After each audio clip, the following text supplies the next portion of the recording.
Audubon 2456. State of the Save is back with part 2 of our discussion on Tomb Raider Underworld. Thank you for joining us today. It's going to be a great show as always. With me, of course, is Michael. How you doing, Michael? I'm feeling great, actually. I'm glad one of us is. Yeah. I'm very, very tired. We went to a local comic book convention over the weekend, had a good old time. But boy, did it kick my ass. I'm tired. Apparently I'm an old man now. I go places for the weekend and I get tired and beat up, and it takes me days to recover. Last time I went to a concert, I woke up the next day and my legs were all hurting.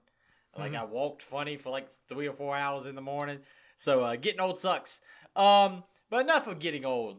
We're here to talk about video games. If you checked out our last episode, the Not E3 bonus show, where we talked about our opinions and the games we were excited about during the press conferences, we appreciate it. If you haven't, definitely try to check that out.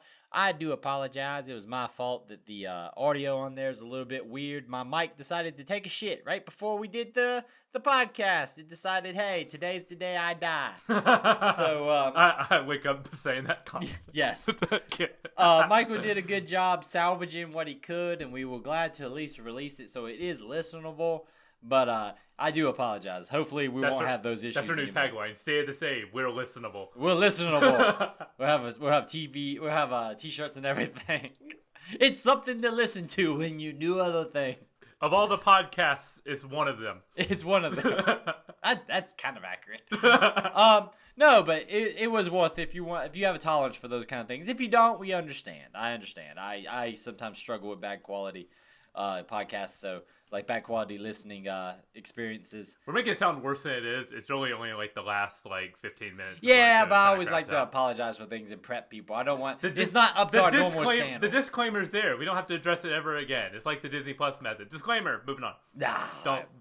I'm more like the Warner Brothers method, where I like have like a 20-minute conversation with you about the times. Hey, Whoopi Goldberg's here. Yeah. But no, it was so it definitely is worth checking out. Gonna be a fun episode today.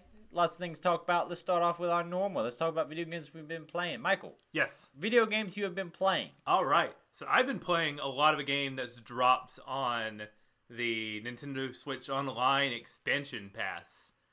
Pokemon Snap was finally added. That's the one Nintendo 64 game that's always eluded me. I've played it a couple times at a Blockbuster because remember they had those kiosks where you would plug up your N64 memory card, right? And they would let you print off the. Could you print off, or could you? You print off those on like if I'm remembering this correctly, like Polaroid pictures that you could keep. I lived in the shady side of the city we live in, which I don't know why we're always cagey about that, but I don't know. It's a bit at this point. I lived on the shady side, so that thing was always broke. It was never functional. I don't think it ever was working at the Blockbuster. But continue. I think I know the exact same. Yes. But anyway, I think there's a local video game store that has one of those kiosks near us too. But okay. Yeah. That's cool. I did not know. I probably was there and I just didn't pay attention. You're like, oh my gosh. Yeah, next time I go, I'm going to be like, that's the thing I heard on that podcast that I host. I hope you heard it. Yeah. But yeah. It's a really fun game. Thank you for your in-depth review. Yeah, that's it. Moving on. It is basically a on-rails shooter, but instead of a gun, you have a camera. And your job is to go around and take pictures of Pokemon. It is like the same, they're on the same track each and every time. It's just a matter of you have certain items to manipulate them. You have an apple that you can throw and attract the Pokemon to a different area or hit things in the environment. For example, there's one where a Zubat is carrying a Pikachu. You can throw an apple at the Zubat and it'll hit it, and then Pikachu will glide on balloons and then drop safely to the ground and trigger an Earth object in the environment. So it's all about like creating a domino effect within these worlds to bring out Pokemon or like to draw them closer to you so you can get a better picture. It's also the original group of Pokemon. So to me, that's a lot more appealing The original 150. I've talked about this before, that that's the only Pokemon I care about. So the fact that it's the original, that is a couple of questions as you're playing this in the modern day. That game, it seems like that game would be something that would be fun for an afternoon, but you would kind of run through your experience pretty quickly. Does that game have replayability? Is it something you feel like you stick with for a good amount of time? I feel like since it is the original 150 Pokemon, I am, after about like 3 hours or so of playing it, I'm almost at like the last area. I feel like it would be fun to like spend after that some more time going back and seeing if I can like figure out the like tracks and everything, because a lot of the replayability comes like replaying those same tracks and seeing what else you can like trigger in the environment to create like a domino effect to like have more Pokemon come out. For example, there's one where I wasn't able to wake the Snorlax, and then I got an item that was able to like wake the Snorlax. So I got a lot of pictures of that Snorlax. Or one where there is I saw like an item Pokemon is kind of sticking out of the walls but camouflage. I threw something at it and it was a Porygon who was this guy. So he came out and I got like more pictures of him as he got closer. If you were to make a sequel today, they did. Well, I know they did, yeah. But I'm talking about a third game in the series.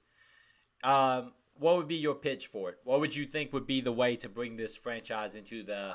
Because you think about it, there's a lot of different kind of methods you have now. You have motion control now. Uh-huh. You have... Hell, you got VR.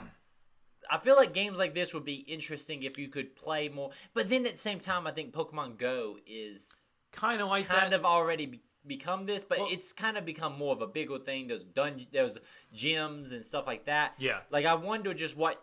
I feel like a good use of weird technology would be a great time to kind of fiddle with this. You know, if you could play more with like VR and stuff like that. I thought the 3DS was the perfect system for what they could do with a Pokemon Snap. I haven't played new Pokemon Snap for the Switch, but I've heard like really fun things about it. Apparently that one has like the same problem with like more replayability stuff, even though this one's like a cool as part of like an online collection or having as like a part of your retro collection. I don't think I would have paid $60 for this. I think that's the thing I'm trying to get my head wrapped around, because I know there was a new one and this, that, and the other, but it just felt like a very safe game when they released the sequel. But that at the same time, I think that's what people kind of like wanted. They wanted like another like Pokemon Snap. I don't know. Guess. I feel like there's more of the. I heard there's a lot more of like the Rube Goldberg machine stuff, where one thing triggers another thing in the environment, to the point where a lot of those, I guess, become a little complicated. Again, I haven't played, but going from what I heard, but I want to kind of check it out, but I'm really enjoying my time with the original Pokemon Snap. It's still a really fun game to like go back to, and my wife enjoys like the highlight reels, because you send Professor Oak your photos and he grades them based on like how big the Pokemon is in frame, if they're close to the center of the frame, if they're doing something cool, because you can save a bunch of Jigglypuffs, and then at the end of the cave stage they'll do a Jigglypuff concert and sing the song from the anime, the lullaby. It's kind of like how Otacon rates your photos in Metal Gear Solid 2, but it's the entire mechanic of the game. Pretty much. Is Professor Oak being like, this picture is a piece of shit. Go back. Do it right. We need to know that the Marines are in charge with genetically engineering Pokemon. Yes, it's just a crossover. Don't let Kojima know. Kojima will be like, I got a great idea. Well, he had one idea that was sad he scrapped this week. Is he apparently scrapped a game idea because it was too similar to The Boys. I would love to see a Kojima version of The Boys. The Boys being the Amazon series / comic series by Garth Ennis. Pokemon Snap is a game that I think I fiddled around with. I had a PlayStation. I didn't have a Nintendo 64 at the time, and I rented. Back when you could rent consoles, I rented the Nintendo 64 a couple of times. Did you ever do this? I didn't rent a console. I had both PlayStation 1 and a Nintendo 64. Oh, somebody was fancy. Okay, well, us on the other side of the tracks there, we had to pick which console we bought. I was late to the party. I got like a PlayStation back in like 98, 99 after it's been out, and I got a Nintendo 64 after that. So I was late getting consoles for a while. So. Because I got the PlayStation when the Slim came out. First PlayStation. Gotcha. Was that the one with like the LCD screen when you open it up? Well, that was attachable. You could buy that. Oh, gotcha. I just had the small mini PlayStation, So I had, DualShock was already there and all that stuff. But then I got the PS2 probably maybe a year into launch is when I bought that. Got that from the KB Toys. It was a good day. But no, I didn't have a Nintendo 64, but we rented one a couple of times to play games like Rogue Squadron. I want to say I got Pokemon Snap one time when I rented the console. We would do it for like things like if we had if I had like a sleepover, I could rent the Nintendo 64 from the Blockbuster. That's a great console to rent because that a lot of games are built around that 4-player. Like I'm sure GoldenEye was one of the ones. I think I rented it with GoldenEye. I think I rented it with Rogue Squadron. I know I rented it with probably Turok. I don't think I rented it with Turok. I was pretty young at the time, so you gotta remember that when it came to shooters and stuff, it had to be a franchise that I knew about. But I do remember Rogue Squadron in particular, playing a lot of Rogue Squadron because you get it like a week at a time, Yeah. But yeah, that's something that you want to date yourself. Talk about renting consoles. But yeah, I rented but I had a PlayStation, so I didn't play some of those until later on in life. But I think I rented Snap one time, and I remember having a good time with it. But it's a game that, like I said, I would like to see them make one now with just go balls to the wall. Weird technology. That would be a VR thing I would be excited about. I would like to go VR Pokemon hunting. Oh, right? That'd be fun. That would be fun. But Nintendo, I doubt, has interest in doing that. Anything else you've been playing? That's pretty much it for me. It's been pretty light this week on like other games. Yeah, between conventions and work and all this stuff, I haven't played a ton. I got a couple of things. On Monday, Tuesday, me and Nick got together, came over to the house, and decided we were going to play some Windjammers. That's a great game. Play some Windjammers.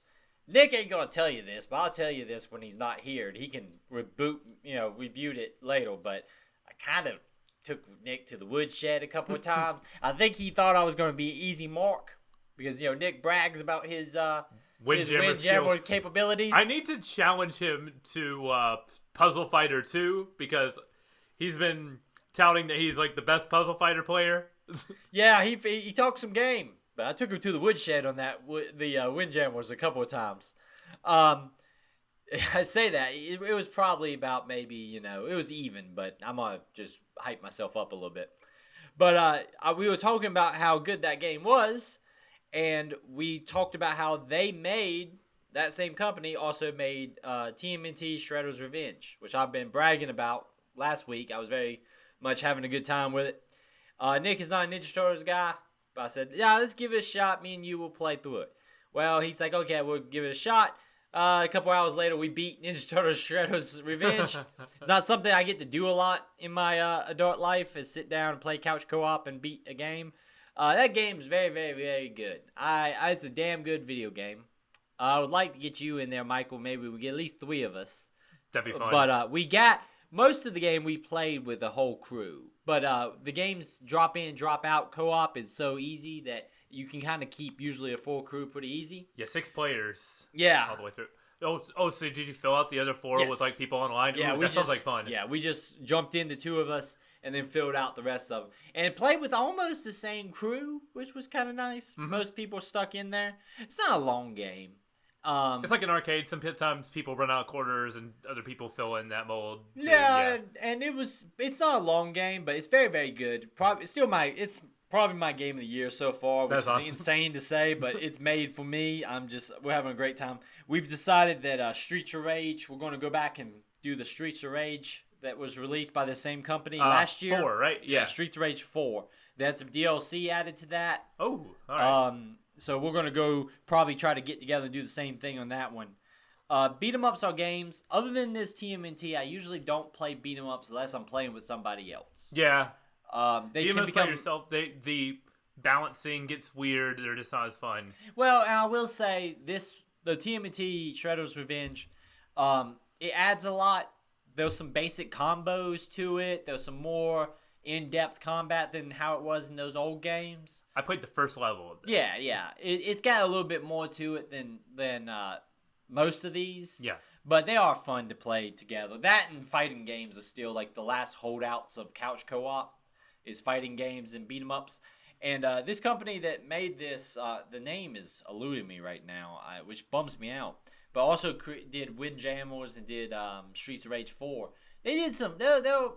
We were bragging on them a lot as we were sitting there. Just the sprite walk is great. They just do a wonderful walk, and I really want to brag on them. .emu. Yeah. We looked through their catalog, and they've definitely had like a glow up. They were doing some a lot of, it felt like shovelware for a while there, but then they have a big glow up around the Streets of Rage 4, and they start bringing out some bangers. Mm-hmm. So definitely going to keep them on my to watch list, I think. Other than that, I am continuing my playthrough of Metal Gear Solid 3. Now that we played through that, of course, for the show. You can go back and listen to that. Me and Nick's first time through that game, and Michael's probably 20th time through that game. Give or take. But now that we've played 1 and 2, I wanted to play back through 3. Been having a really good time with that. It's much better the second time through, wasn't it? Well, I think it's more better for me because I know Metal Gear, and I know how to play those games. And being a lot more experimental with it, it's been nice. Also, I actually find using the original camera very, very helpful. A lot of people, the version I'm playing the Metal Gear Solid Collection, has the 3D camera, behind the back camera. And that's nice, but the original camera gives you, I feel like, it just makes some of those sections, particularly like the dark cave that you fall into and stuff like that. For sure. It makes it a little bit more easier to navigate, and I'm enjoying playing it like that. My favorite thing about HD is that you have the choice between those two. Just saying the right stick, so it gives you more view than any other game in the series, having like those camera options. Which is good because you don't have the vision cones. Mm-hmm. Like you have in 1 and 2, and now in 2, the ability to have to turn on the mini map basically per section means that there's a lot of kind of frustration in those beginnings when you round corners. It's like, how did I know that guy? I didn't know that guy was there. You know, this because it gives you so much options to kind of view your environment. Usually I don't run into those, like, this guy was standing there, I should have known if your that. Spot is bullcrap. If your spot is your fault. Yeah. This one, But it's been fun, and I've been doing all the little tricks and stuff. Shot our boy Ocelot, got the achievement, say, mission successful, game series over, or whatever. It's been fun to kind of go back through and try to hit some of those little Easter eggs and things like that. Have you captured a live poisonous snake and then threw it at a guy? No, but it's on my list. That's pretty. I always go in that game with a list of things I want to do, which is always fun. Just being like, these are the things I want to accomplish on this playthrough of Metal Gear Solid. Yeah. Metal Hellsinger. I fiddled around with. Nick talked about this. Yeah. This is the first-person shooter in which you are trying to time your shooting with a beat. Big, lots of different heavy metal acts involved. The guy from Trivium, Arch Enemy, System of a Down. Yeah. Big, very nice track listing. The demo is out, so I played the demo. I should check that out. It's very interesting. It's very good. I see why this is a game that really appeals to Nick. Me and Nick played in bands for about, 6 years we tried to play in bands. I say try. But was it off and on, like we're playing for 6 months and we're done for 2 years we and then played coming back, or did you play? We played every single weekend for about 6 years. That's awesome. But Nick is a very much more talented musician than I am. He's a very good guitar player. He won't tell you this, but he is. And so I can see why this game appeals to him so much, because his sense of timing is a lot better than mine. Anything that got our basic 4/4 timing, because I'm more of a shooter player, I'm trying to circle strafe, I'm trying to do all that stuff. I had a little bit of a harder time keeping the beat. But it is very interesting. It's a fun concept. Mm-hmm. It's kind of generic Ward. It's generic Hell Ward. I wish it was a little bit more to it. It very much Doom 2016 aesthetic. Yeah, but your demon guy has like a thick Southern cowboy accent, which doesn't make any sense to me. His talking doesn't really match his character model, but it's very much worth checking out. If you are a metal fan, the music is very good. Like I said, the artists attached to it, there's some really high quality artists attached to it.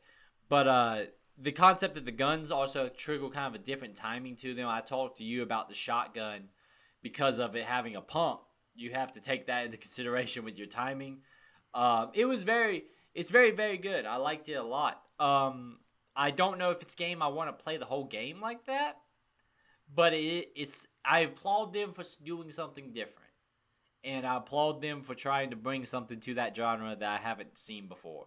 I know that they've done a previous game with this similar concept. Bullets per minute, I think. Yeah, which is also like you play as like a Valkyrie, and it's a little bit more of a less detailed ward. I wouldn't call it a boomer shooter, but it's definitely more of a more basic looking environments and stuff like that. But I want to say it's even got it was like on Unity or something like that. Gotcha. But it's definitely worth checking out. I think the demo is still up right now, so if you got a chance, play it. I think it's 2 missions. I'll definitely look at that. It feels weird for me for getting a game in that style again because I still haven't finished Crypt of the Necrodancer, which is one of the ones that I can think of that mixed genres with rhythm gameplay, which was this one's more of a roguelike. Yeah. It's very hard. I can't get past the second zone, so I feel like it's weird shutting yourself out from genres because you can't finish one, but it feels like I can't do it. I would try it. Okay. Definitely good set of headphones is a must. Oh. I was playing it through my TV at first, and then when I switched over to my headphones. Well, rhythm games are also hard with TVs because you have there's sometimes a sense of delay too. So I bet playing through headphones walked out pretty good. It might eliminate that problem. I'm not sure if the TV to headphones delay is different than. I didn't have any issues with that. There's a very good system for toning in your delays. They have that accounted for. Gotcha. They do a good job of letting you kind of zone that in the right way. Nice. It's worth trying. I think the demo is the smartest thing they ever did because it gives you the opportunity to fiddle around with it, see if you like it before you buy it. I might come up being I need this. Yeah. So. And like I said, the music's very, very good. I wish the environment, like I said, is a little bit generic hell demon stuff, but the music is very good. There's a couple of tracks, I think, that's on there. I think it's 1 track per a level is the way I took it. We're finally out of the drought. There's a lot of good games out that I really want to play. Yeah, it's good to be at a point where there's more good games out than you have time to play. Yeah, exactly. Just this week, I've been eyeing the Capcom Fighting Collection, which seems amazing, mostly Darkstalkers games, and then also Neon White, which looks like my type of thing. I've seen a lot of really cool speedruns of that. Yeah. So, video games are out. I just can't figure out which one I want to get. Which is better. It's a better problem to have than, boy, I want to know. I gotta find that one game I care about. Where's the video games? Yeah, it's better to be at the part where I don't have the time to play all these video games. But no, it's been fun. Speaking of video games. Speaking of fun. Yeah, that's a that's a way to put it. Tomb Raider Underworld. We talked about wanting to play this, and I'll level with you, listeners. Not the biggest game we've ever chose, but it is a game of historical interest to us. It is the last, I would say it's the last classic Lara Croft adventure. Yeah. Before Lara Croft kind of changed into a new thing. This is the last game of this kind of style. Yes. Before Lara Croft becomes something different. Mm-hmm. Which even before adventure games became something exactly different. This is you don't see games like this necessarily being made anymore. You had a point last time that I agree with a lot, that this is the death note of the PlayStation 2 era of video games. And I feel like that's a very accurate thing. We talked about how Uncharted came out before this. I actually played a bit of Drake's Fortune, the original Uncharted, just to kind of, the first hour, just to kind of compare what Uncharted did that was different from this game. And the answer is there's a lot more of the original Tomb Raider design DNA than I was expecting in Drake's Fortune. We can get into that more as we go along, but I just want to kind of frame that. I would make the argument that a lot of people that think about what Uncharted becomes think about 2. Absolutely. Because 2 is the one that has a lot of the big over the top set pieces. I mean, I know 1 does too, but 2 is like set piece heaven.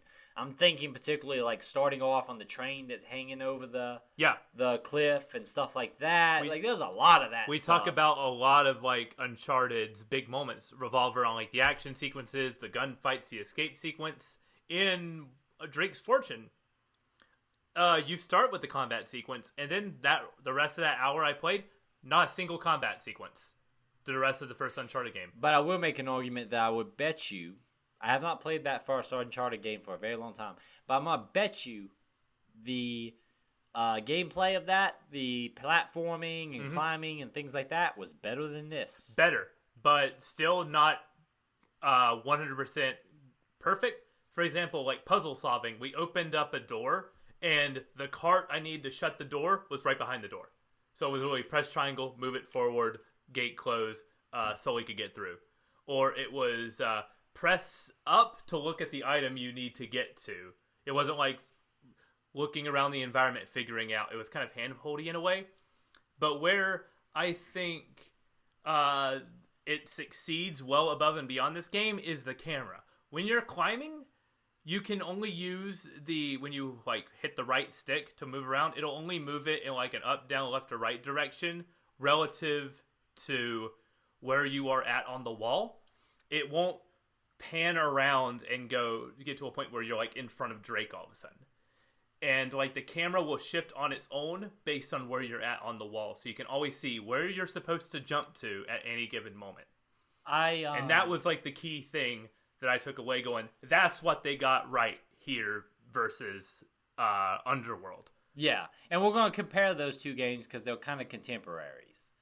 Definitely more so in this half than like I thought was in the first half especially. Yeah. Like there's a lot, it feels like they tried to take some more from like Uncharted, like I believe in like the more second half of this game with like more of like the jungle setting, but you could argue every adventure game like this has a jungle setting, but like... Yeah, I mean, and that's also Lara Croft Adventures before the Tomb Raider reboot. Yeah.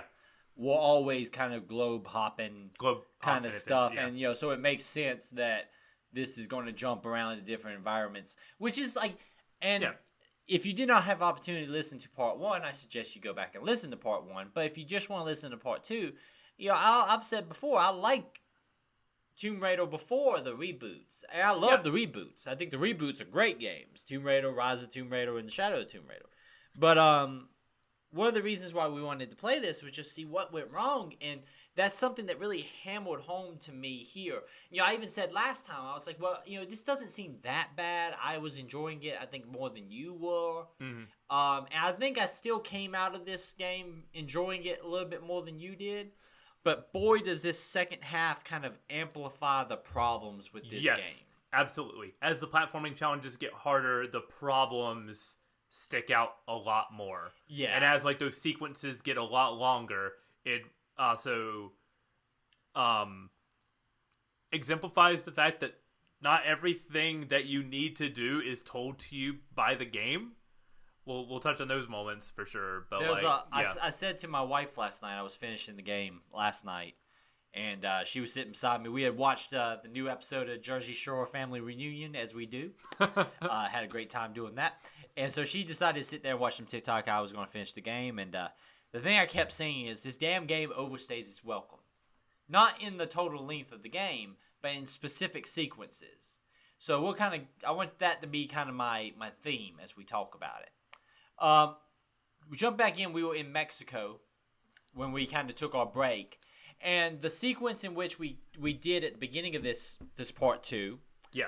And like I said, if you didn't listen to part 1, I suggest you go back and try. If not, you can stick with us here. We did a sequence in which we had to basically raise the downward stairs that go down under the Mayan sports court. Yeah. The name of the sport eludes me. It's the predecessor to basketball. Worth reading up on. I like that whole sequence. It's a very classic Tomb Raider puzzle. I like that it's a time race to get down there. All of that was cool. I liked the raising up this massive staircase and then riding your motorcycle down into it. All of that I was still having a good time at this Anytime point. what the game does best is whenever you have a big open environment and you kind of got to ride around and figure out what you need to do. And on paper, those sound like the most frustrating bits. I don't know where to go. I don't know exactly what to do. Nothing's guiding me. But using like those big environments and trying to figure out like going to a place and being like, aha, this gets me to the other side, the other lever I need to trigger, but it's missing, instead of the jaguar head here, it's missing like one of the statue needed to like move the sundial. Yeah. And from that moment, it was like, okay, once you figure out one thing and then go to like all of the other areas you need, you have all the pieces that you need. It's just figuring out like doing like smaller climbing puzzles. You're not doing like a long endurance climbing puzzle here.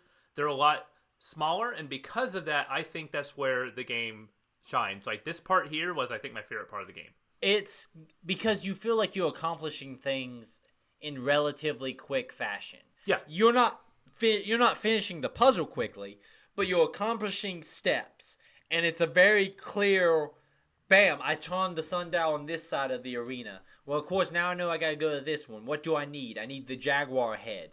I was pretty lucky that I found a lot of the stuff I needed before I actually did it, so I had everything in my inventory, and it was just about putting it all together.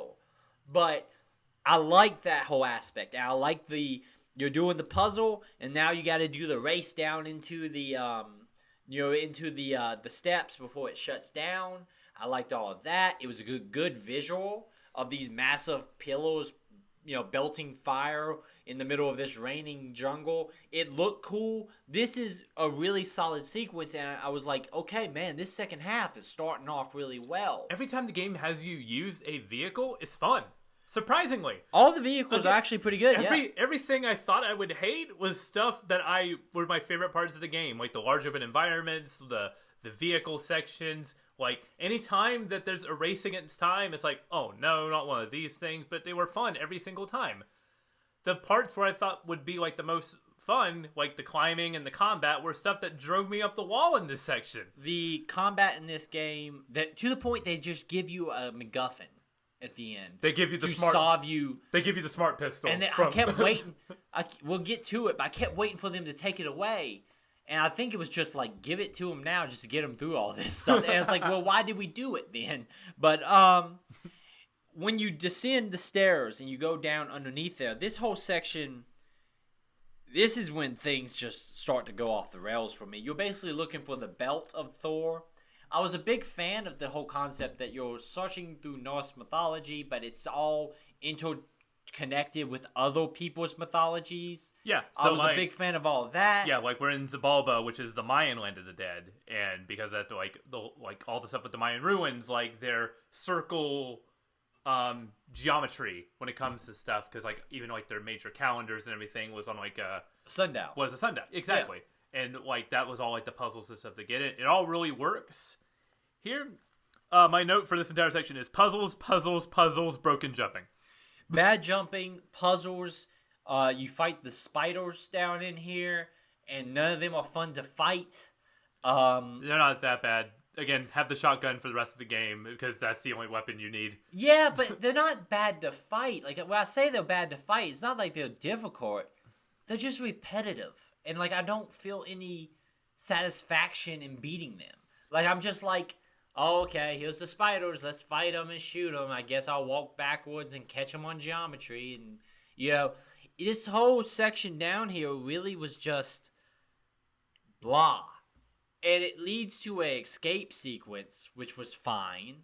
But it was just kind of like, once again, you had your motorcycle.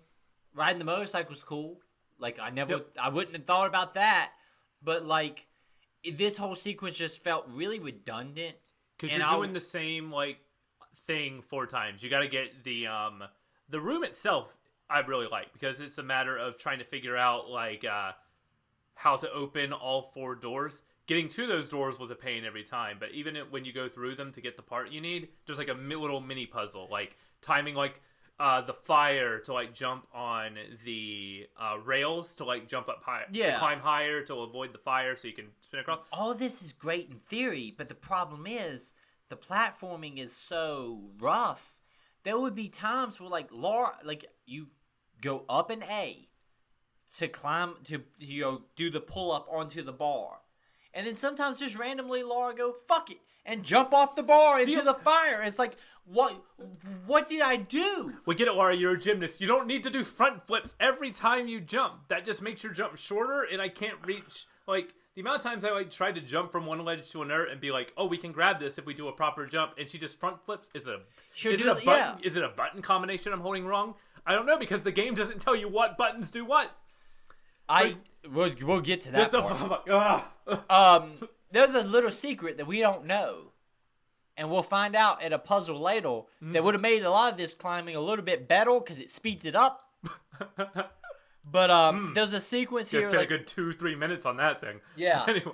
One of the rooms is a blades puzzle, right? You have to dive and then dive, and it's a cool concept. All of these concepts are fine, but the problem is when you dodge the first sets of blades, the camera shifts to almost like a sideways point of view. It's like a 2D perspective where you. And Laura is going. If you're going forward with Laura, she will turn and run into the wall because you can't. Because the camera cut is so sudden. And then the game goes into slow motion at that very point. That is jarring from, like, all of a sudden the camera angle is different, so I need to switch where my finger placement is. It's in slow motion, so something is coming at me. It's a lot to take in all at once. And then you hit the button to do a dodge roll, thinking, a dodge roll is why I need to get under it. No, you're just supposed to crouch. Because if you dodge roll, her roll is too high, so you'll get hit by the spikes. And you'll do that, like, 2 or 3 times, thinking that it will work because in theory a dodge roll should dodge, but in theory you're just supposed to hold the B button and just crouch. Well, and also though, if you have any momentum, you're going to do the dodge roll. It really is. It's a lot of this game is good in theory. Yeah, but then execution is the problem. This game needed another year of playtesting, and I think it would have been great. The problem is they did not learn the mistakes of the PS1 era. They made this a yearly series again. Which is something you didn't. That's what led us to Angel of Darkness. We're not at Angel of Darkness territory. I played Angel of Darkness. Angel of Darkness is a bad game. No, it's not a. This is not a bad game. This is a decent game with a lot of problems. I had some more crashes this half too. I had no crashes. I've had like one, but it was one that really bummed me out because I lost so much progress on it. I had no crashes in this section. I had crashes the first section, but none here. I had technically 2 crashes, but one wasn't the game's fault. My power went out during this section while I was about doing the race to exit, and on the jump to leave out of it, I was like, "Yeah, we're out of power cuts," and I had to go all the way back down to where the motorcycle was again to go all the way up this area. Just when it flickered, I was like, "Of course." That's just karma biting you for something you did that day. Apparently, I'm sorry, whoever I wronged. Yeah. In this cosmic connectivity universe. We're not going to talk story, and I'll talk about the story at the end. Why? You get Thor's belt. I like all the concept. Going back to concept, I like the concept of collecting the materials to be able to wield Thor's hammer. That's all cool. I like that idea. I like that as a gameplay mechanic of let's travel around the globe and collect all the stuff that we need. The next section, Gate of the Dead. Well, I want to touch on one more thing here. There was one, like, stupid part. Doing the motorcycle to get all the way up and then realizing, oh, you need to hit the lever on the gate. But it doesn't tell you that you need a piece of Jaguar head to put on the lever. So you have to go all the way back, and it's hidden in, like, a corner somewhere. I'm like, why? Did you not see the one camera zoom in on it? No. So you get to the bottom. Well, so it's my fault. Okay. No, it's not your fault. No, it's not your fault. I was lucky enough to pick up on this very subtle thing that when you get to the bottom and it cuts you off from the motorcycle, basically, it's like, okay, this is the spot where you gotta leave the motorcycle. It'll do like a camera pan of Laura on the motorcycle and then like of some rubble. And the Jaguar head sitting on the rubble. But it tells you nothing else until you have to go get that Jaguar head. At that point, 30 minutes later? If not longer, depending on how long those puzzles took you. Mm-hmm. So, if you didn't grab that Jaguar head, you're just going to have to go figure that out later. But it's just like a very subtle, like, look at this Jaguar head. It doesn't do anything. But the fact that it's there makes me feel like, okay, I just wasn't paying enough attention. No, it was not well done. That's fair, but I feel like, I'm going to take some of the blame, not all of the blame, of course, but I'll take some of the blame rather than say we take some of the blame. No, I will say this. Love it. I will say this. It's a very dark statue head, and it doesn't do a great job of showing it like is anything special. It looks like a rock. It looks like a rock, like a piece of fallen statue. And so to me, I think it's not done well enough. Gotcha. The Scale of the Dead section. Explain to me when Laura got told this is where she needed to go. Because Laura doesn't ever explain that there's a map or anything that tells her to go to. I wrote, Amanda has another ship just like her other one. Time for the snow section, and my game crashed. So I think she talks to Zip about it. But he says she has a sister ship. But she's like, well, I know what that means. And she just goes that way. And it just feels weird that it's like, okay, Laura, how would you like to fill the rest of the class in? I just feel that's something I want to talk about when we get to the end about the story. That there was a lot of stuff where it's just like the game just like. Is this the last time we talked to Zip or any of the crew? Yeah, they disappear. We'll talk about the story at the end. I like this beginning part. There's a cool race with once again the motorcycle. There's a cool motorbike run where you're going down the you're just one shot track. Yeah, you're just one shotting skeleton dudes by running them over. It's fun. Yeah, this is all great. There's a cool tower climb where you have to climb the tower. I like this bit. I loved all of that. I was like, okay, we had kind of a downtime in the Mexican the tombs, but I'm like, man, okay, things turning around. Here we go.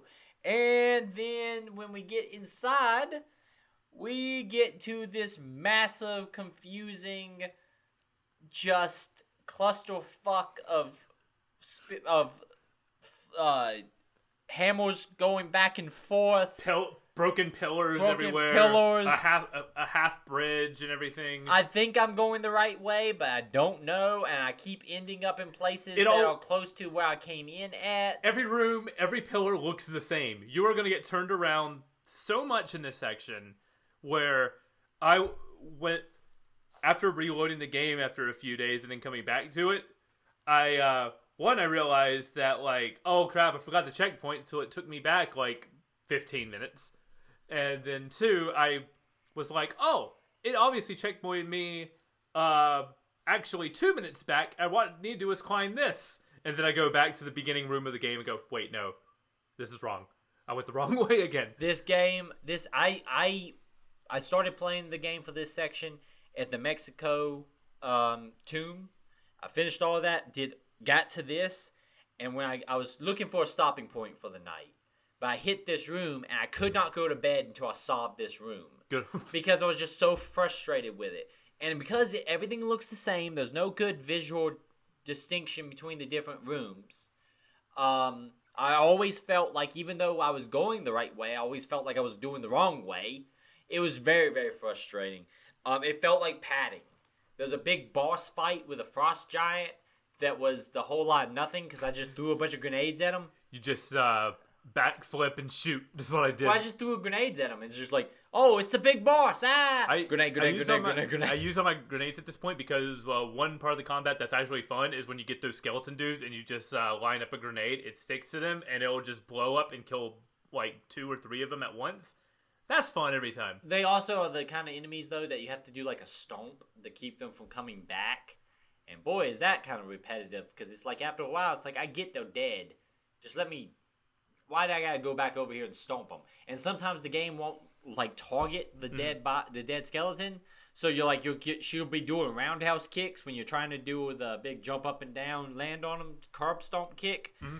The coup de grace kind of thing that Finn Balor does. Oh, there was one room we didn't touch on, too. It was one where it was actually a pretty decent puzzle where you had to lower the water level to... This is where you get, I think, the belts. Yeah, you have to lower the water level. That's not bad. You lower the water level and you have to, figure out your way to swing across this room. Again, because it's you can see everything from entering the room. You can see, oh, that's where I need to go to like lower the level, and when you lower the level, you can like everything within is in eye line. Whenever this game does like small scale puzzle solving or large scale puzzle solving, it's great. It's this medium scale like here's a big room.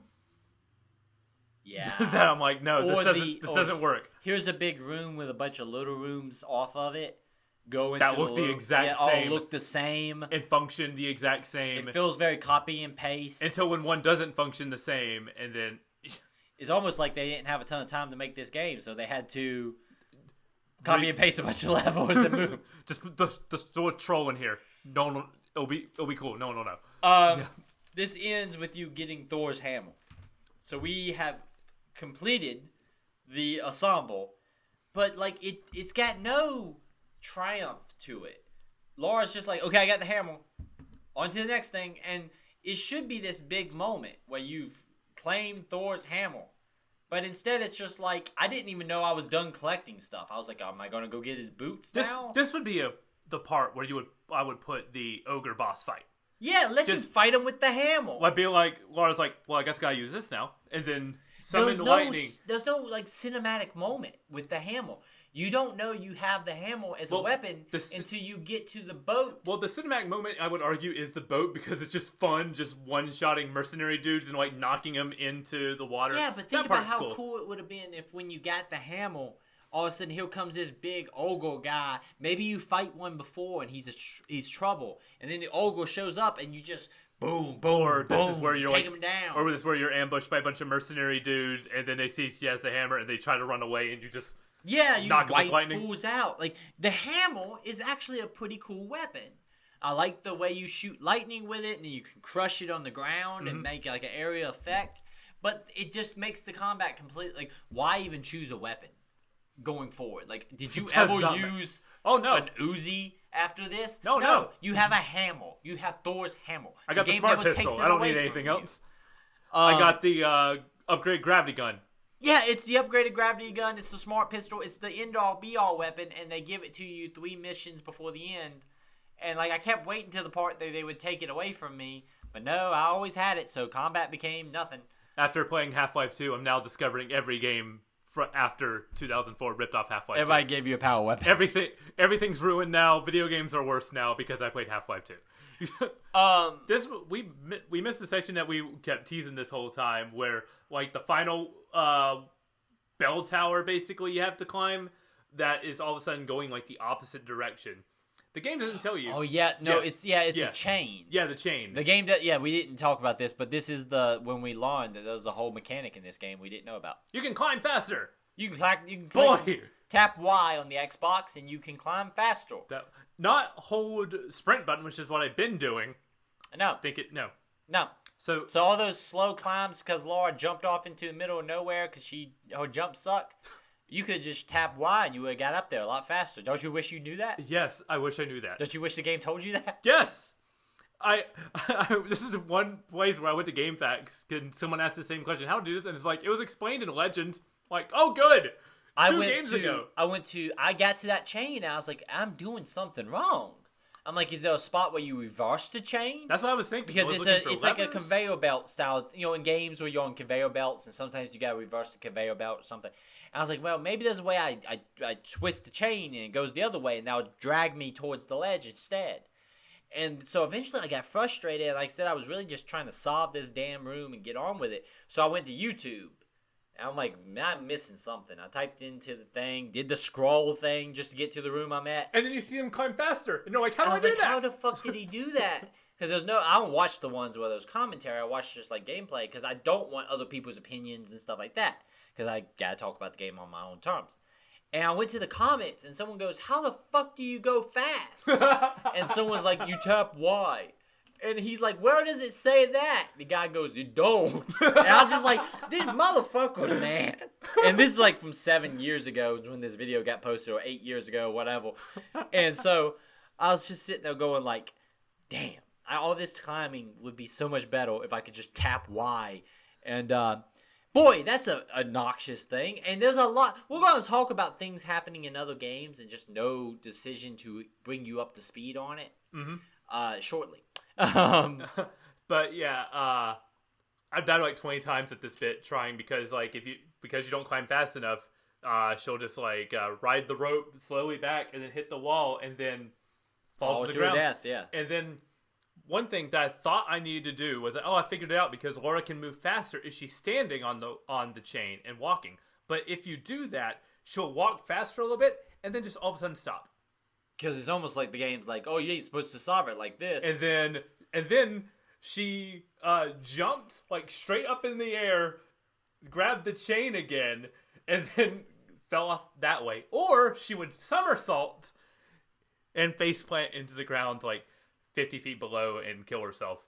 And I was so frustrated with this. I never want to play a game where I have to go to YouTube just to figure out how to do a basic action. And the fact that that's kind of where I was right here was very, very frustrating. And that's a sign that your game design is a problem. Yep. When that one section has a ton of comments being like, how the fuck do you do that one chain? Then you fucked up. But there's a million other comments that's like, this is the best Tomb Raider. No, the Survivor series has nothing on this. That's some bullshit. This is the last real Tomb Raider game. As comments I saw multiple times over and was like, what are you smoking? We know what they're smoking. The simping is hard. HD Lara Croft. We all like a nice looking British lady, but let's also be realistic here. Like, this is not as good as those Survival series, and that's coming from someone who likes this franchise, who liked the original Tomb Raiders and liked, is not, is trying to find the best in this and came out of it enjoying it more than I think you did. But let's be realistic here. Let's not be letting our simping get in the way of realism. No. If this is if this is your favorite Tomb Raider, awesome. That's fantastic. Please send a message to stateofthesave@gmail.com and tell me why. Because I generally want to know. I'm going to ask you a question when we're done talking about this, and I want you to answer it. And so I'm not even coming out of this anti-Tomb Raider, this game. I feel like you're 100% on the ball. This became a yearly franchise, and there's so many good ideas here where the execution's the problem. And execution a lot of times is beaten out and made better by time. You can have these people who make video games are 99% of the time extremely creative, intelligent people. A bad game is usually made by intelligent people. And a lot of times they know what's wrong way before that game ships. This is a game probably where they knew what was going on. They didn't have time to fix it. They just didn't have time to make it what it could have been. 6 more months, a year, could have ironed out all my problems with the game. Camera, Laura jumping to places she's not supposed to jump to, and tutorialization and sightlining of sightlining in particular. Yeah. And then you got a really good game here. There's a lot of potential here. This game has crashes and bugs. Yeah. Naturally. But there's a lot of stuff that would have been hammered out with longer development. Exactly. Which makes it more heartbreaking when you play it, because you're like, damn it, you could have been something Tomb Raider Underworld. We talk about the game doesn't even tell you that you have this hammer. It should have been a big damn deal. And but you go back and they redo the ship, which the fact is the sister ship is just an excuse for them to reuse that model. It's the same. It's a different ship that's the exact same. It's almost like hilarious. they wrote. It's almost like they're like, we have to do the ship sequence twice. Dude, last time we sunk the ship. It's a sister ship. She has another one. It just was like just like there's two Lauras. Remember that? There's two Lara Crofts. I bet you forgot about that when you got to this part of the game. When we get to story stuff in this game, there's so much hand-wavy bullshit. There's a heel turn, face turn every 2 minutes at the end of this game. Where, what? Goddamn. But you roam the same ship, even to the fucking, cargo crates are in the same order as they were on the last ship. Explain that. Amanda has a system. She has an organized system of shipping crates. That is flawless. I work in the transportation industry, my friend. So you know about... Nothing ever goes... Yes, we all know about how you load ships in a convenient way so you can climb to the top of the deck with them. Yeah. No, that's just... You use the same map and you put yourself in a corner because you sunk the ship last time. The hammer is cool. Boy, it should have been more cinematic when you got it. There is a line, you work your way back down to where you did last time, where after being saved by the clone, Laura yells my favorite line in this game before she starts shooting, and you can die too, and just start shooting away. That's the most Lara Croft line ever. Like, I don't care who you are, you're gonna die too. Survivor Series Laura is like, we just gotta save the culture here, and we gotta be, we gotta learn and educate. Laura before this... fucking shooting animals and breaking pots. Did you see the puzzle she had to do? Her patience was thin. She's like, fuck this. I've been traveling the world and this damn clone killed my friend. Someone's gonna die. You are 100% right also. At this point, Laura's support team just disappears from the game. Gone. Almost like they didn't matter. Doppelganger just Darth Vader's Amanda. She Darth Vader's Amanda out of the blue because she's secretly working for, damn, what's the main villain's name? Oh my god. Natla. Yeah, Natla. The Atlantean. The Queen of Atlantis. The Queen of Atlantis. Who apparently, and maybe I'm an idiot, okay? Maybe I'm an idiot. Also going on a State of the Save t-shirt. Maybe. It's just going to be a picture of my face being like, maybe I'm an idiot. A t-shirt designs this episode. I'm sure someone on the Tomb Raider subreddit is going to be like, yeah, you are. But you're right. Did we ever talk about the fact she wanted to restart Ragnarok? She wanted, summon the world serpent. But was that her plan till now? I don't know, because here's the thing. There's no foreshadowing of that. Here's the thing. We also only went, based on the recap that is in the menu at the beginning of this game. I played Legend once 15 years ago. Do not ask me about this story. I never played Anniversary. I've played both of them. Now, it's been a long time. But goddamn, dude. This is the game I'm playing. Like, did she mention the World Serpent once? But, this is something we're going to talk about. We'll go ahead and talk about. I understand this is the third game in the franchise. That's fine. But storytelling in games requires some semblance of not reminding the player. It's what you learn in comics, right? When you do long-term comic storytelling, every 10th issue, 11th issue, you kind of want to reset some stuff up because it comes out over a long period of time, and you kind of want to keep people up to date on what's going on with the characters. Here, we are told that Laura is trying to get to the Underworld to find her mother. That's her driving point. That is what Laura's trying to do. We know Natla they're trying to trick Laura lead Laura into going there so they can get something. That's what we know. They want to be there, but we don't know the reasoning behind it. And then it's revealed that she wants to restart Ragnarok. Now, it's start Ragnarok. I don't know if that was originally in there or if that's just because she's going to... It feels like a very villain thing to do for the sake of doing villain stuff. I don't know much about... I guess Natla's goal is just take over the world. It just feels very generic villain plan. And then Amanda is just kind of there. She's there to help and then be a pain in the ass. It's just a whole lot of nothing. With a different haircut, I believe, at the end. That was weird. So, Amanda gets Darth Vadered.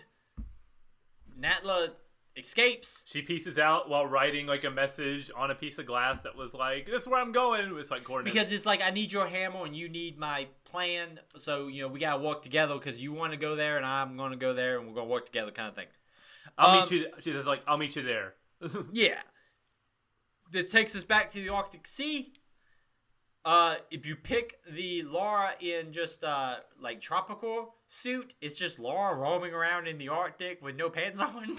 And I was like, that's I didn't know what we were going. I knew we were going to the Arctic, but also, I was just like, I'm going to pick this one. And I'm like, Laura should be freezing her ass off right now. Quite literally. Literally. My favorite thing is also, and I don't want to be like this, but when you do the sprint, the camera kind of zooms in, and depending on what outfit you're wearing, it just zooms in right on Laura's ass. It's just like, hey, check this out. We know what you did. The Arctic stuff, I like the underwater sequences. I don't mind the raising of the bridge. This is another one of those things where you're looking through like an environment to find hidden specific things. Yeah, it's fine.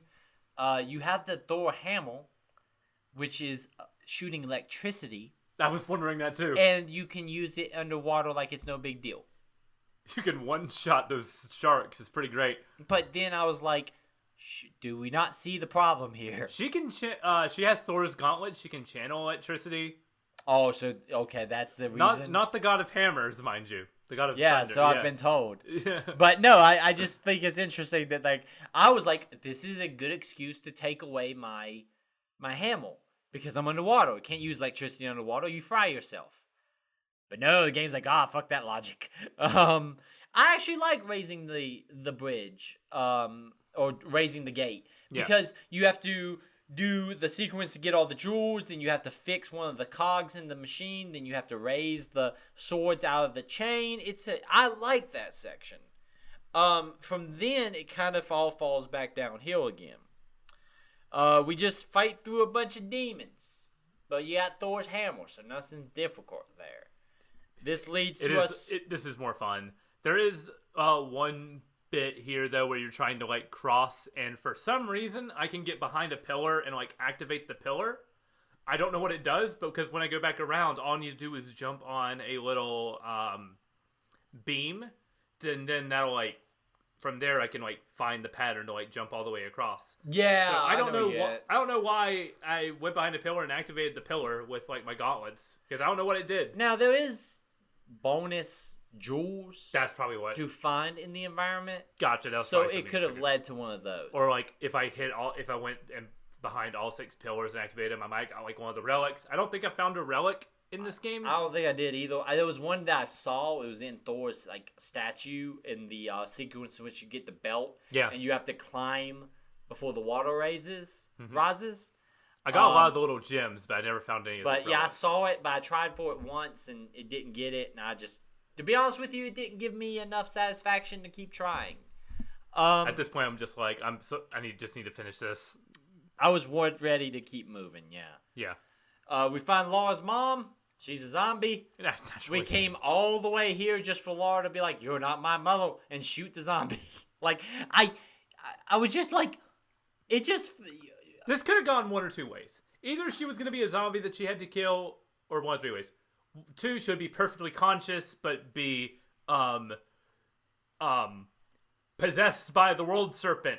But at the same time, if she was possessed by the world serpent, why didn't she do the sequence to activate the world serpent or whatever? Or 3, she was just stuck there, and we'd have like a Last Crusade moment with like Laura teaming up with her mom.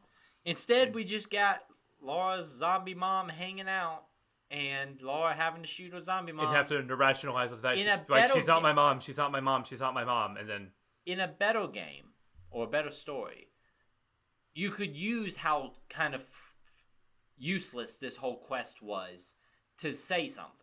To say that, like, there's no way to stop our loved ones from passing, no matter how hard we try, and we have to just learn to accept it and value them the time we have.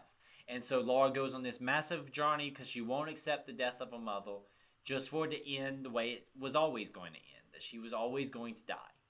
There was no way she could survive in that tomb for so long. But there was none of that. Instead, Laura grappling with the fact that, like, no, my mother's alive, and then grappling with the fact that, no, she's not. You were chasing, like, something... You and your father have been chasing something false for so long. But it doesn't really do that. And instead, we had to be here to save the war. And the fact that this killing Laura's doppelganger, which happens in a cutscene, it's not an actual fight, and not explaining her grand plan, happened in a 2-minute span of each other, where it is just... Also, we got the face turn of Amanda at this point. Amanda shows up. She saves us, even though we thought she was dead, because we thought Laura's doppelganger killed her. Change of clothes and a new haircut. I guess because she's going to the Arctic, she has to be... Gotta be in Arctic clothes. Don't you pick a clothes at the beginning of each mission? Jeez. Yeah. Amanda does the same thing. But then she's helping Laura, and then she turns on Lara, and then she's helping Lara again. Yeah, it's just a whole lot of info dump. It's just info dump of like, aha, I'm here to start Ragnarok. And, okay, oh, cool. Does that mean we get the... Okay, I know the story of Ragnarok, and the game even references it, that Thor kills the War Serpent, but it kills Thor at the same time. And one of the things about Ragnarok is a cycle. So, like, in theory, Ragnarok happens over and over and over and over again. That's the whole thing about Ragnarok. It always, at the end, 2 people survive, and it restarts the world, and then Ragnarok happens again. I'm like, maybe this game is going to do something crazy, and we're going to have a Ragnarok here, and Lara's going to kill the War Serpent and die in the process, or we think she's dead, but then the next game tells us she's not, if the next game ever came out. Nah, man, it's just we stop a puzzle from the War Serpent even showing up. It's not no final like boss. It's just tower puzzle, and it's not even a good tower puzzle. It's a lot of like, shit. Where do I go? It's the same thing. It was like, I know I need to climb these certain towers. Imagine if the final boss of your game was climbing 3 Assassin's Creed towers and puzzle solving, trying to figure out how to climb those. All while the occasional enemy comes out, you fight them with an overpowered weapon, and she's not even attacking you often. Just every once in a while, she comes by and throws some fire at you. And then you jump and then go, okay, that's it. Yeah, it's just like, okay, cool, whatever. It ends with you breaking the cycle. The doppelganger dies in the cutscene. Your main villain dies in the cutscene. You and Amanda do activate a portal to get out of there, and for a while, I do like the bit where you're not sure if she'll leave you, but I thought she was going to leave Lara behind. And I thought that's where the game was going to end, with Lara trapped in this tomb and trying to figure out where to get out, like Kill Bill style. Yeah. But the fact that they both get out of there, I thought was like really cool. I like the sequence in which Lara throws the hammer to kill our main villain, who's named Natla. I like that sequence. No, but I do like the idea that it's like, oh man, is she going to betray Lara? Because they're on, but she's done like the heel face so quick. It's hard to tell what she's gonna do. Because we also found out that Natla was using her father, and she was manipulating him the same way she was like manipulating Lara on a quest to like find her mom.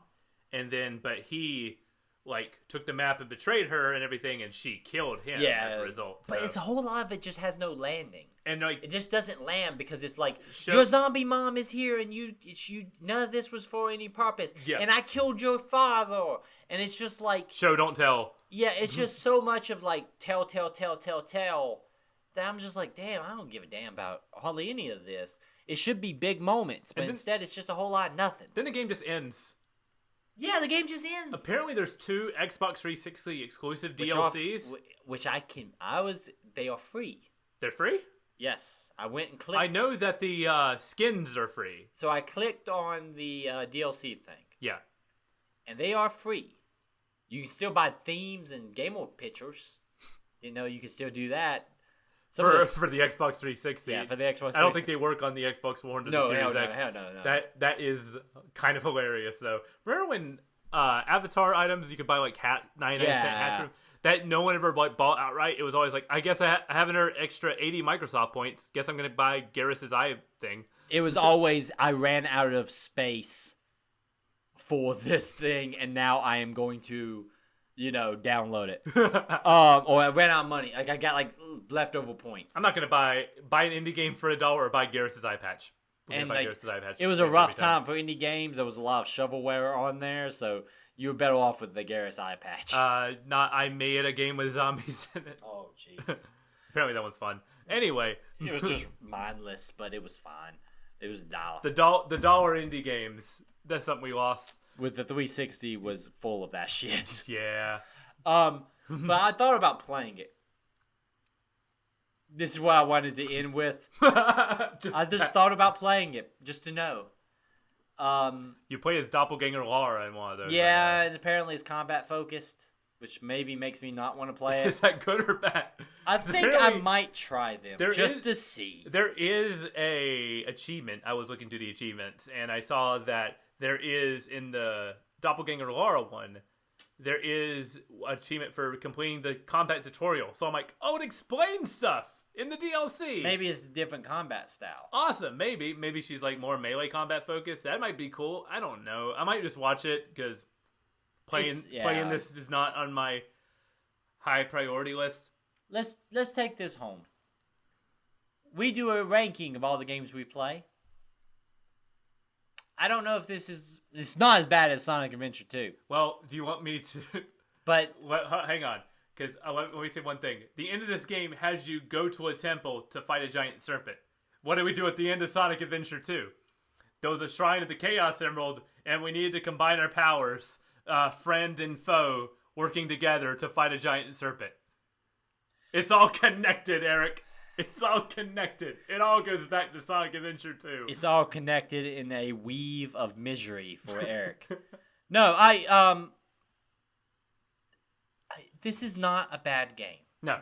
It's an underdeveloped game. And you can see, you are 100% right. Give a couple more, maybe a year. This would have been a wonderful video game. But you could just see the rush in this game. You can tell that somebody had a deadline and was making cuts just to make the deadline. The fact that it looks like the ending is also buried behind DLC. Like, we can't finish this yet, just release it later. Yes. Like, cut it off here. Cut it off right here. Get rid of the main villain in a cutscene.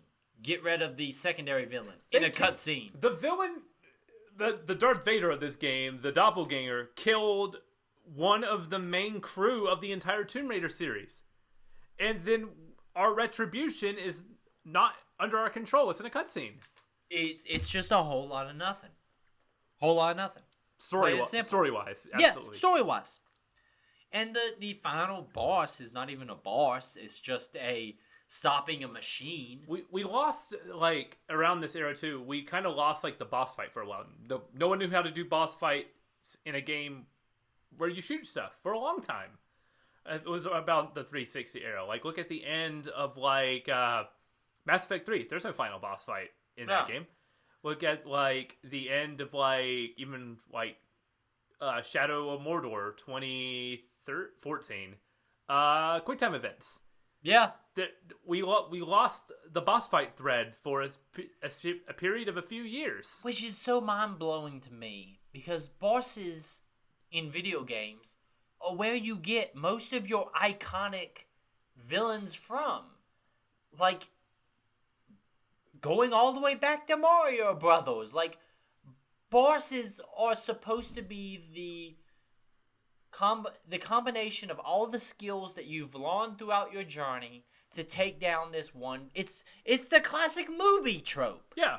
The hero has the whole movie and then he has the fist fight with the villain or whatever.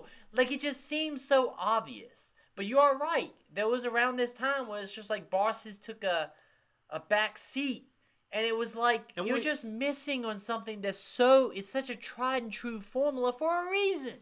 Like, and then in this era, when we did get final bosses, for the most part, they were either really bad or, like, really amazing. Like, one from, like, a year later, 2009, Jubileus, the final boss from Bayonetta, where you're fighting basically a galaxy-sized boss, is amazing. It's one of the best moments in that game. It's incredible. We've talked about this before in the show. I think we're all pro-boss. Boss fights in video games are, when handled well, are the peak of video games, because you learned all these skills and now you got to put them to the test. So yeah, this is just final thoughts. What's your final? Put your final thoughts on this game. This game is a bummer. In a lot of ways, it is because the fact that there's a lot of good in here. I wish this game was a lot better than it was, but ultimately this game's failure and, like, it gave us the Tomb Raider Survivor trilogy, which I played 2 of those 3 games and liked both of them, especially Rise and, well, yeah, both the ones I played I really liked at, like, a really high level.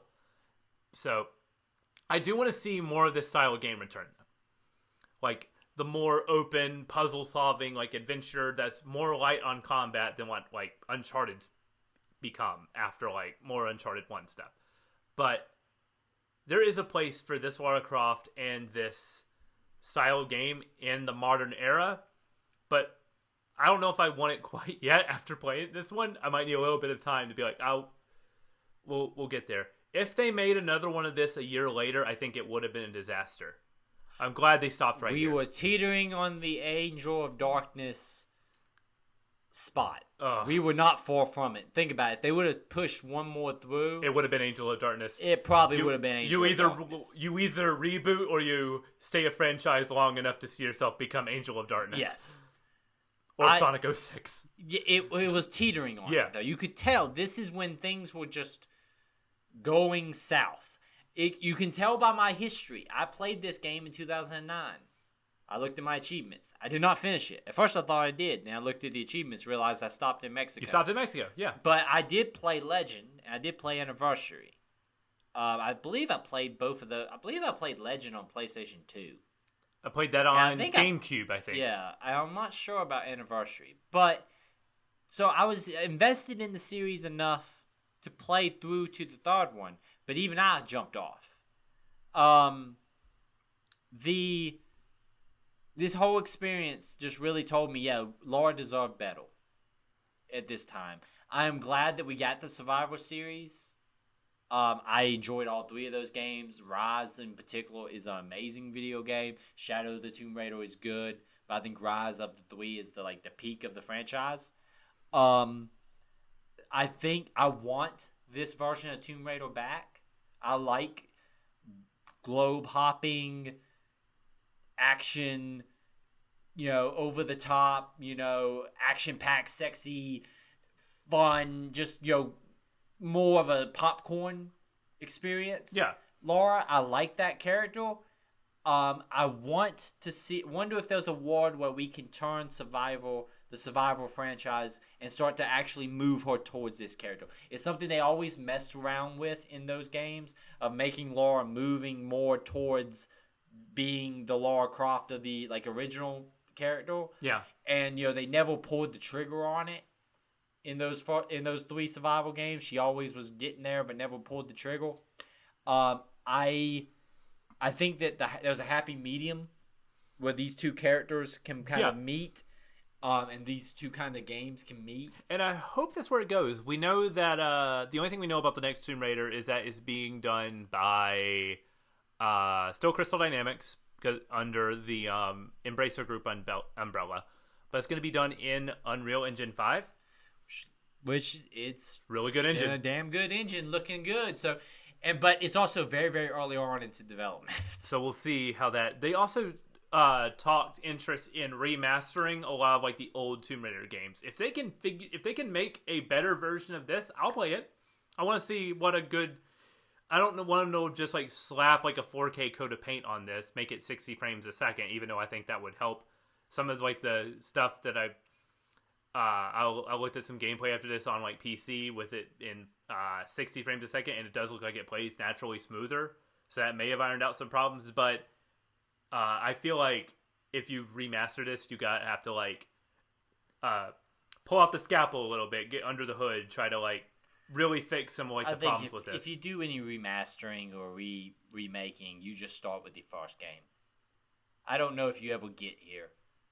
I think remake the PlayStation, remake the original PlayStation games, first 1 through 3 maybe. I'd like to see Legend again. Well, Legend it was already in HD once, but no, yeah, just because I do have that's the earliest Tomb Raider I played. I didn't go to completion. Yeah, I should say I didn't go. Chronicle was I think the earliest one I played. Yeah. But I would like to revisit that one again. For sure. I would say just start with the first game. Do the original 3 on the PlayStation. Is how I would do it personally. Yeah, but we'll see. I really, really hope that Laura's next outing is of the same quality as the Survival series has been. Because all 3 of those games are wonderful. And but I do like the idea of moving back towards this, Laura. Yeah. I think it's time. This is the best time for it, too, because Uncharted's kind of... Naughty Dog seems to be all in on the Last of Us train. I don't know what besides remastering some Uncharted games, I don't know if we have one on the horizon for that. It's a good kind of hole in the market right now. And maybe Horizon Zero Dawn's kind of doing the Survivor series style gameplay mixed with an Ubisoft style open world. So now's the time to do a really buckle down, do a narrative globe-trotting adventure with Lara Croft, and really focus on like the puzzle solving and like Lara as a character. I would be really happy with that. I would love to play that game. Like 15 hour single player focused adventure with Lara Croft. Like, yeah. Seems like right up my alley. So I feel like while we're down on this game, I'm more just sad that the potential didn't come through. But happy that the missed potential led to good things later on. Yeah. It didn't. It's kind of less of a bittersweet moment to know that what follows becomes a really big, high-quality moment for the franchise. And so it's like, damn, it's like this didn't work out. But we know that they go back to the drawing board and they come back with something that's very good. It's like similar, not exactly, but because this game is much better quality than the thing I'm going to mention. When Batman and Robin came out, they didn't want to do a thing like that again until the Nolan Batman trilogy. And we got Batman Begins and later The Dark Knight because of that. Yeah, it gave you... Yeah, it basically... They realized, we got to take a complete different direction on this. And we come back with a very good quality Batman trilogy with one of the best superhero movies of all time. And then it kind of sets Batman back on a better course, right? Because you get Snyder stuff. I'm not going to piss off the Snyder people. But the way I said that should tell you my feeling on the Snyder people. But then we have, the new Batman movie that kind of follows more in that Nolan style. Not. Have you seen that one yet? No, don't tell me anything about it. I'm very excited for it. Not to get bored. I just got to have an afternoon to watch it. Yeah, it's more comic booky than like the Nolan films in a way that I was like really impressed by. No, I'm very excited about watching it. So much like the Batman goes back to like the comic books and like the kind of like Tim Burton-y style things, I would like to see a Tomb Raider go back to like this style while retaining some of the sensibilities and like the design decisions and the budget and the like quality of life stuff from the Survivor series. If they meld those in like a cool chocolate peanut butter way, we got a great game. I'm a child of the 90s, and this version of Lara Croft is always going to be the one that pops into my head when you say, Lara Croft. I'm going to think of this version of the original version, sunglasses, dual pistols, riding motorcycles, jumping off of tombs, stuff like that. So I think that that's the happy medium I hope for. But, after this was kind of a downer, I said to myself, self, I don't know, man, what are we going to do for the show? And when in doubt, Michael, we go to a classic. I have said that this game is my favorite video game of all time. It's time to test that. It's time to test it. Well, that with a newer version of that video game coming out. Resident Evil 4. Now, we're going to try something. We have announced Resident Evil 4 will be our next game. We're going to maybe be releasing this as also a separate thing at the end of the week to give you as a prep. For you guys who haven't played Tomb Raider, to kind of like latch on and be a part of the game club discussion without knowing, wait a minute, was Tomb Raider 2-part or a 3-part? I didn't listen to that. Remember when we said things are going to be kind of up in the air and changing a lot as we kind of figure out what the next stage of this show is going to be? Things are going to be weird for a little while. Everybody get used to it. So if you have listened to the Tomb Raider show and are like, I think I've already listened to this. You've already listened to this. If you haven't, those Tomb Raider shows are good. Part 1, Part 2, I would go check those out if I was you. But, if not, join us as we prep ourselves for Resident Evil 4. But for now, it's time to grab your best fluffy coats. Best coat in video games? Resident Evil 4. I love Resident Evil 4. It's my favorite video game of all time. I also love Resident Evil 4. We have a guest joining us who has not played Resident Evil 4. A friend of the show, John. If you do not know John was on the Undertale shows. Did a great job. We were looking for a cool way to bring him back onto the show, and very excited for him to join us. Horror game fan John has never played Resident Evil 4, so I'm excited to see what he thinks of this. Exactly. Game. Resident Evil 4 is a game very, very special to me. I played it at a time in my life where it was just revolutionary for video games at that time for me. It was and still is my comfort game. When I'm in a very stressful moment in my life, I bust out Resident Evil 4 because it's just the game that I can just sit down, enjoy, know I'm gonna have a good time, and it's my comfort game. It's just that game. When I have my second child and I was in the hospital with my second child, guess what game I played on the Switch? I played Resident Evil 4. Could have played a lot of things. No, Resident Evil 4. I needed a baseline, something to center myself. I am so excited about doing this game for this show. We're going to have just a variety of opinions here, with Michael being a fan of the game, me being obviously biased towards the game, and John having never played the game before. Exactly. And we can approach this from like some cool angles too, because John can approach this game from the perspective of a newcomer. We can also talk about how this game is bonkers crazy, and also talk about where, because it's bonkers crazy, how can you remake this? How can you do a full ground up remake of this game? What we think is going to be changed, what we think is going to be replaced or be radically different. It's going to be a fun discussion. So I'm not going to be taking normal notes, because here's the thing. I've got this game practically memorized. Like, I'm going to be playing through this in a way that's a little bit different than I think the rest of y'all. I've played through it so many times, like, there's no reason for me to... What's left to say? Yeah, there's nothing else. I'm going to be working through this game with the fantasy booking, as you call it in wrestling, of how would you remake Resident Evil 4, and how I think they're going to do it, and how I would do it.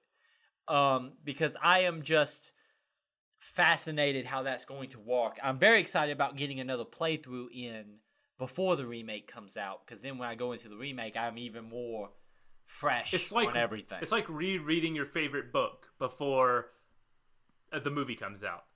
Being like not one that like looks bad, one that like they got a really competent director. Yeah. The cast and crew seems like really cool. I'm really excited for this. It's watching the first movie before you go to the theater that night to watch the second one.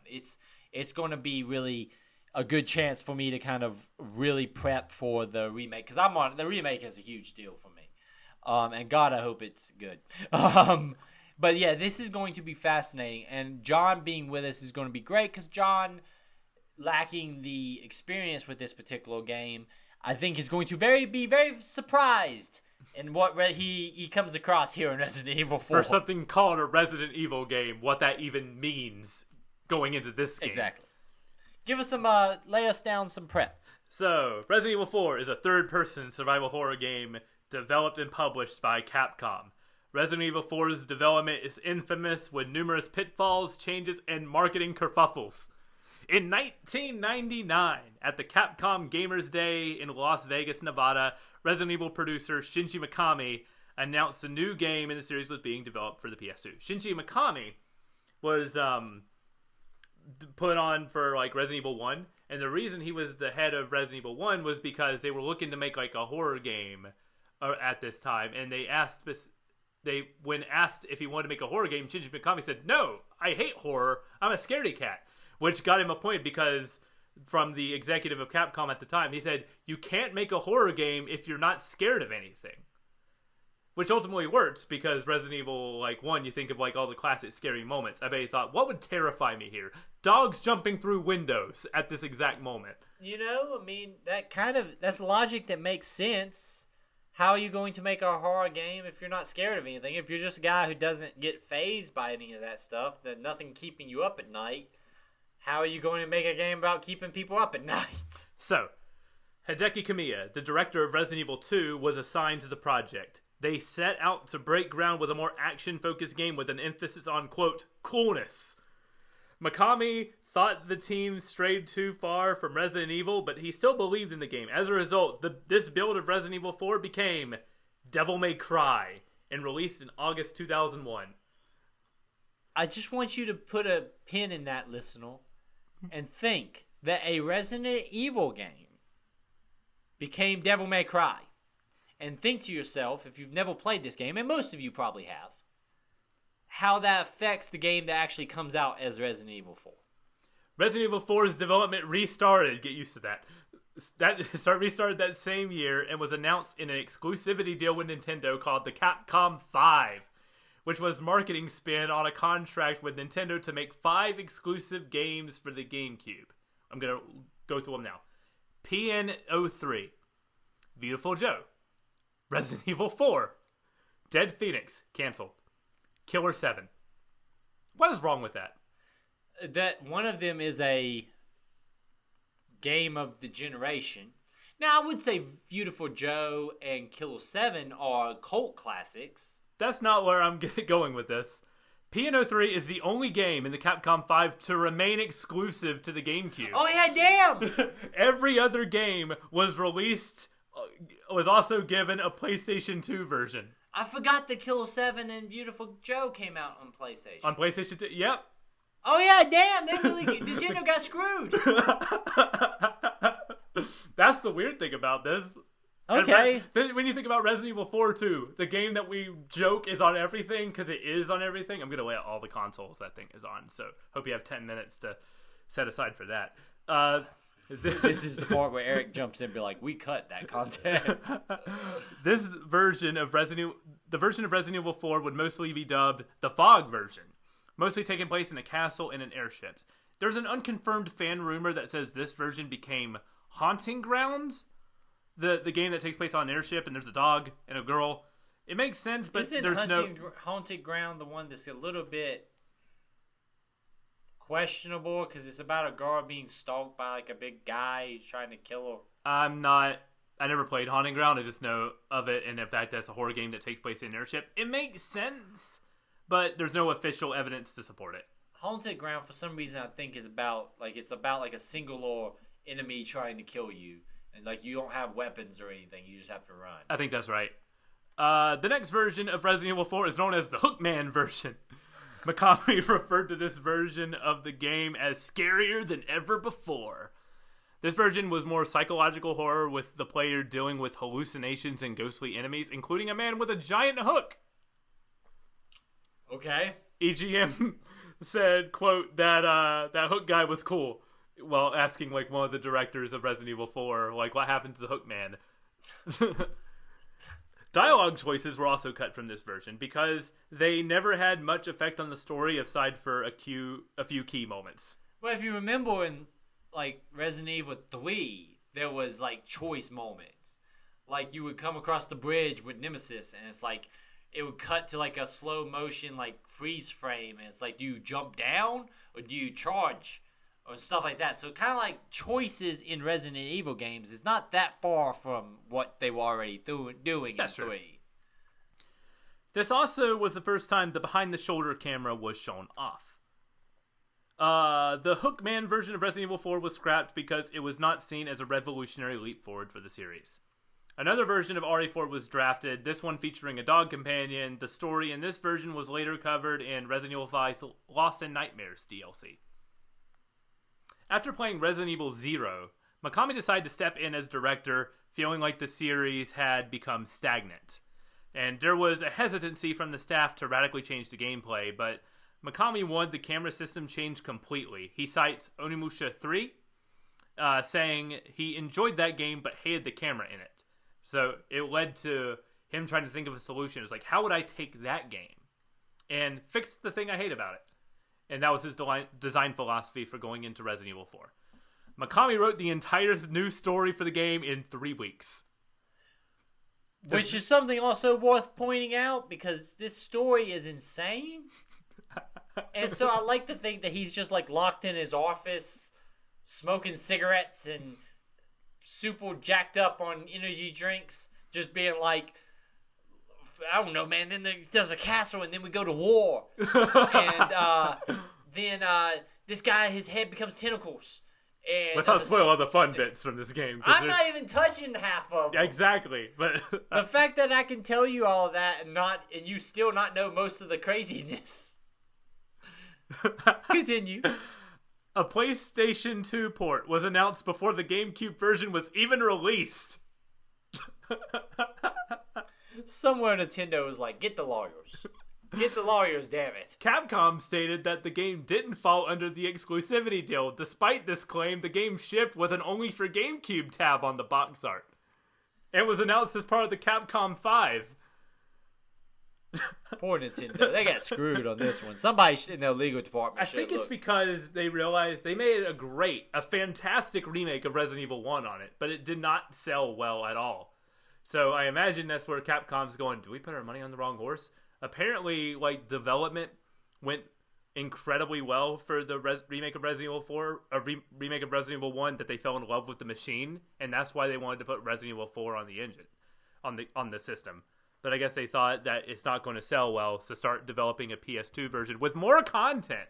Granted, remember that the PS2 version that was announced had 2 additional campaigns, an additional mode, additional, like, difficulty, additional costumes. It was a much more complete version of that game than what the GameCube got, and they announced it before the GameCube version even came out. I remember the magazines at the time doing breakdowns and showing off when the PS2 version came out of, like, here's the new weapon. Because there was a new weapon that was only in the PS2. I want to say, I'm not going to spoil the weapon, but I'm pretty sure that's a PS2 exclusive gun. Like, the new campaigns. And it's like, here's this great, amazing 10 out of 10 video game. But it's going to be even better on PlayStation. But it's going to look so much worse. True. It does look worse. You forget that the PS2 was the least powered console of that generation. The GameCube had more beef behind it. Yeah, but it was the one that everyone had. Yep. Resident Evil 4 released as a GameCube exclusive in January 2005 to critical acclaim. It was then released for the PS2 in October 2005 with more content that we described here. Just in time for Christmas. So if you were like a kid, you probably didn't get it in January anyway, so you could just get the PS2 version in Christmas time. Resident Evil 4 was also available for the PC, which, fun fact, the original PC version of it was published by Ubisoft. It is only played on the keyboard. There is no mouse control. I can send you a Twitch stream of that game that I find hilarious of it. But it's available for the PC, Wii, iOS, the Zeebo, PlayStation 3, Xbox 360, Android, PlayStation 4, Xbox One, Nintendo Switch, and the Oculus Quest 2. Whew. You take a breath after saying all that. If you are playing this, unless you're playing this on the GameCube version, you will be playing all the content from the PS2 version. Well, we're just going to be playing the campaign for this. But I'm saying that you will get all the content. Like, yeah. That all gets transferred over to all those versions. Unless you're the iOS or Zeebo, which are weird or like kind of sectioned off versions of that game. Which don't ask me about those. We don't have the time to delve into. We're not going to get into. You want to get into Brazilian download only game consoles from the late 2000s? Not particularly. Cool. Not particularly. What's our stopping point going to be? Our stopping point is going to be the end of chapter 2. 2-3, there's going to be a screen at the end of every sub-chapter. So when it says 2-3, next 3-1, that's where you'll stop. We'll be at a clear end of, like, the first, like, section of this game. It's a pretty good... I don't want to spoil anything, but there is a good reason to stop there. Like, that's a solid stopping point. And I believe you've already told me what the next stopping point is. This game kind of does do a good job of dividing itself up into, like, good, solid chunks. There's, like, 3 or 4, like, sections of this game that people talk about. This would be a 3-parter. Part 1, of course, obviously will stop at the end of 2-3. Because time-wise is very weird about this game. If it's your first time playing, it could take 20 hours. My last playthrough, I checked because I broke the rules. While checking how long it takes me to play this game, I played a little bit of Mercenaries. I loaded up being like, how long did it take me last time? In 2016, it took me 15 hours. Ooh, Mercenaries is right there. I haven't unlocked Ada yet in this version. We're gonna, let's do that. So then I played Mercenaries for about an hour. You should. I didn't play the campaign. It's not cheating. No, I'm not gonna argue with you. I feel like if this is your first time playing through, one thing also to be aware of, the game kind of has a difficulty modifier depending on how you're playing. Mm-hmm. You get ammunition depending on how accurate you are. How quickly you defeat enemies, things like that. So it kind of does vary depending on, like, how well you're playing, depends on how long it might take. anywhere between, if it's your first time, I'd say anywhere between 15 and 20 hours for this campaign. If you are Eric, you could probably finish this game in 10.